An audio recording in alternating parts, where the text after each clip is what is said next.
So you may notice this one has two somewhat conflicting pride flags in the background. That will be explained shortly. So, Piers Gaveston, the first Earl of Cornwall. There's no good photos of him, so I've gone for his coat of arms, which is that. So, Piers Gaveston was born sometime around 1284 and lived until 1312. He was an English nobleman with sort of family had their origins in Gascony, which is a sort of historically Basque-ish province in the very, very southwest of France, right on the border with Spain and the Atlantic coast of the Pyrenees. And it was at this point in time, it was under English rule as part of the Angevin Empire, where England, because we were ruled by the French for 400 odd years, uh, had sort of come in to inherit about half of France. And from a young age, Gaveston was very, very close to the eventual King Edward II of England, who was at that point Edward of Carnarvon, which is in Wales. It's got a ruined castle, which I've been to, very nice place. And it was this sort of partiality between the king and the Gaveston that led Gaveston to be exiled, not once, not twice, but three times before he was eventually executed by beheading after returning from his third exile.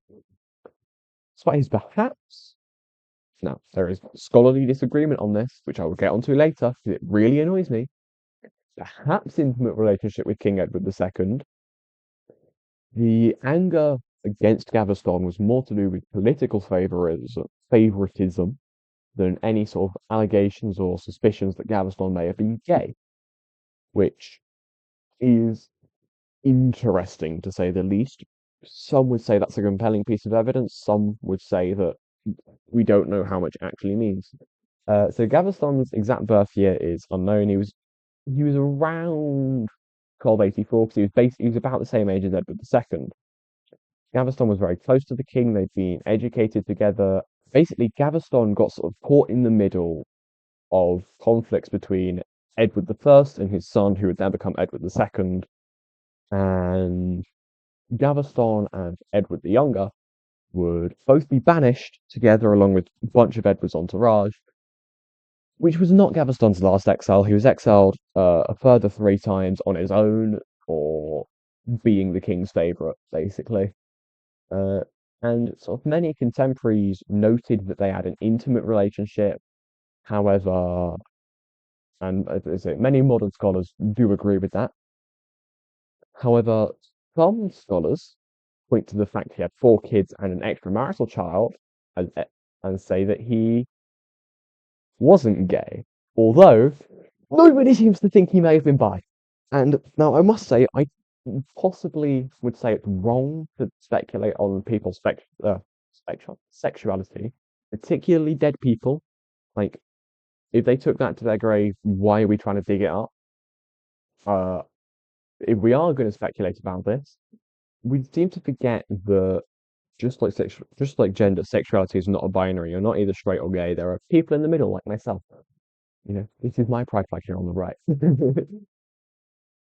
And as those of you who've been here for a while will have seen from the last time I did one of these about a French bloke called the Marquis de Castine. Being gay does not stop a man from having children. Castine had a child called Enguerrand who died, I think, was it about 3 years old? And when his wife died, she had another child on the way. So being a gay man does not stop you having children. But it was really, really infuriating to me that given most of the debate around Gaveston's sexuality appears to be whether or not he's in love with his wife or not, almost no one seems to think he may have been bisexual, especially when considering historical figures. So many people jump to either, oh, he was gay or he was straight. They forget that sexuality is every bit as diverse as gender. And it's really important to me to remember that people in the past are every bit as complicated and nuanced as people today. Because history may not always repeat itself, but it rhymes with a fucking vengeance. And painting identities with broad strokes like, oh, you're straight or you're gay or whatever, or you're trans or you're cis. Like there's spectra, right?